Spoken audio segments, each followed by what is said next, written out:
కార్తీక మాసం సందర్భంగా కాకినాడ జిల్లా సామర్లకోటలో వేంచేసి ఉన్న పంచరామ క్షేత్రంలో ఒకటైన శ్రీ చాళుక్య కుమారరామ భీమేశ్వర స్వామి ఆలయం నందు ఘనంగా తెప్పోత్సవ మహోత్సవాలు ఆలయ కార్యనిర్వహణ అధికారి బి నీలకంఠం ఆధ్వర్యంలో అంగరంగ వైభవంగా నిర్వహించారు. ఈ సందర్భంగా ఆలయ కోనేరు వద్ద భీమేశ్వర స్వామి బాల త్రిపుర సుందరి ఉత్సవ విగ్రహాలకు చలికి వీరేంద్ర దంపతుల చేతుల మీదుగా ఆలయ పండితులు సోమేశ్వర శర్మ అధ్యక్షతన ప్రత్యేక పూజలు నిర్వహించారు. అనంతరం స్వామి అమ్మవార్లను ఆలయ కోనేరులో అంశవాహనంపై ఊరేగించి తెప్పోత్సవాన్ని అత్యంత వైభవంగా నిర్వహించారు. ఈ యొక్క ఉత్సవ కార్యక్రమంలో పెద్దాపురం శాసనసభ సభ్యులు నిమ్మకాయల చిన్నరాజప్ప తనయుడు, యువ నాయకులు నిమ్మకాయల రంగనాథ్, మాజీ ట్రస్ట్ బోర్డు చైర్మన్ కంటే బాబు పాల్గొన్నారు. ఈ తెప్పోత్సవ కార్యక్రమంలో ఎటువంటి అవాంఛనీయ సంఘటనలు జరగకుండా సామర్లకోట సిఐ కృష్ణ భగవాన్, ఎస్ఐ మురళీమోహన్ ఇతర పోలీస్ సిబ్బందితో కలిసి భద్రతా ఏర్పాట్లను చేశారు.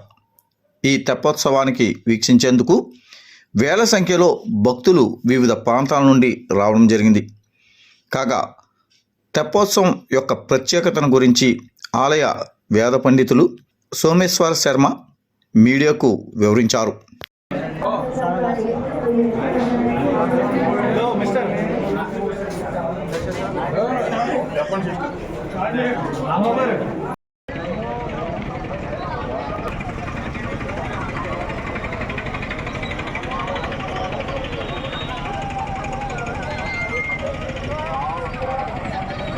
ఎంత విజువల్ కొట్టే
ప్రాణమది వృక్ష ఇది మాచార్యో ఇది హోవాచ బ్రహ్మచారి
ओम ईशान सर्व विद्यानामीश्वर सर्वभूतानां ब्रह्माधिपति ब्रह्मणोऽधिपति ब्रह्मा शिवो मे अस्तु सदा शिवो समृद्धो आगब्ध प्रतिपत्तये जगतः पितरो वन्दे पार्वती परमेश्वरौ జగత్తుకి తల్లిదండ్రులు పార్వతీ పరమేశ్వరుడుగా ఆ రఘువంశ మహాకావ్యంలో కాళిదాసు మహాశయుడు మనకి ఎన్నో విషయాలు చెబుతూ కాళిదాసు చెప్పినటువంటి ఆ జగత్తుకి తల్లిదండ్రులుగా ఉన్నటువంటి వాళ్ళకి తల్లిదండ్రులని సేవ చేయాలి, ఎప్పుడు తల్లిదండ్రులు మర్చిపోకూడదు అని అనేక ఉపనిషత్తులు కూడా చెప్పాయి.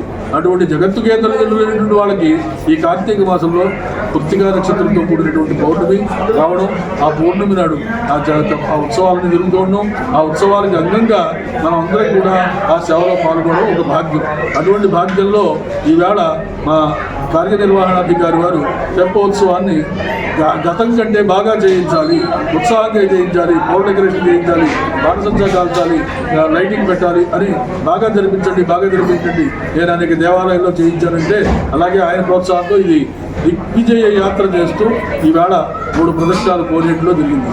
అలాగే కోనేరులో ప్రయాణం చేసేటువంటి ఆ శివుడిని చూడడం, అమ్మవారిని చూడడం ఎందుకంటే దాంపత్య సుఖం తక్కువగా ఉన్నవాళ్ళు ఆ శివుడిని ఆ విలాసవంతమైనటువంటి కార్యక్రమం ఇది, ఆ ఉత్సాహమైన కార్యక్రమాన్ని చూస్తే దాంపత్య సుఖం పెరుగుతుంది, వాళ్ళకి అన్యోన్యం పెరుగుతుంది, సంతానం లేని వాళ్ళకి సంతానం కలుగుతుంది. ఇలాంటి సుఖప్రదమైనటువంటి కార్యక్రమాలు ఆలయంలో అనేకం జరుగుతూ ఉంటాయి. శ్రీపుష్పయాగం జరుగుతుంది, శివరాత్రికి నందివాహన సేవ జరుగుతుంది. అలాంటి ఉత్సవాలు ఇవి. ఈ ఉత్సవాన్ని దిగ్విజయంగా చేయించారు. అలాగే ఈ ఉత్సవంలో మనకి ఉత్సవాన్ని ప్రోత్సాహం చేస్తారని అతను వీరేంద్ర అనేటువంటి భక్తుడు నిత్యం వస్తూ ఉంటాడు. అతనికి వీరేంద్ర దీన్ని ప్రోత్సాహకుడిగా ఉన్నాడు. స్వామివారికి ఎల్లవేళగా ఈవో గారికి ఇంకా ఉత్సాహంగా ఈ కార్యక్రమాలు జరిపించాలని, మనమందరూ సేవకులుగా ఉంటూ ఆ సేవాభావాన్ని పెంపొందించుకోవాలని సంవేదన స్థితిలో పోతూ శుభసాగర్ మరియు గోబ్రాహ్మణేభ్య శుభం భవతు అనే వాక్యాన్ని తటస్థించేటువంటి వాక్యాన్ని మనకి సుఖం చేయాలని సంవేదన స్థితిలో పోతూ శుభసాగర్ మరియు గోబ్రాహ్మణేభ్య శుభం భవతు సమస్త సన్మంగళాన్ని భవతు. కార్యనిర్వహణాధికారికి ఏసీ ప్రమోషన్ వచ్చి వెళ్ళాలని ఇక్కడి నుంచి